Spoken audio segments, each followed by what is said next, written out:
How vintage cars were made, the art of early automobiles. Ever wondered how cars were built before robots and computers?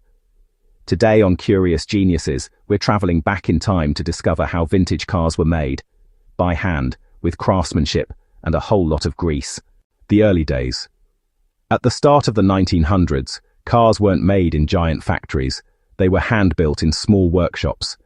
Each one took weeks or even months to finish, and no two were exactly the same.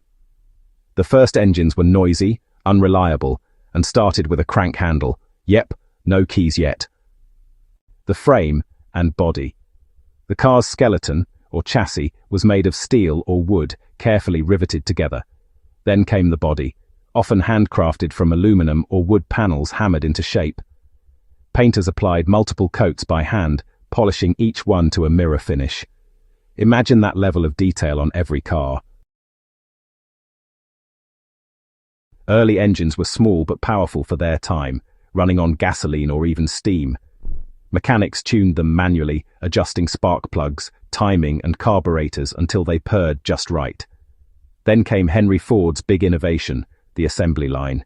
In 1913, the Model T changed everything. Cars could now be built in hours instead of weeks.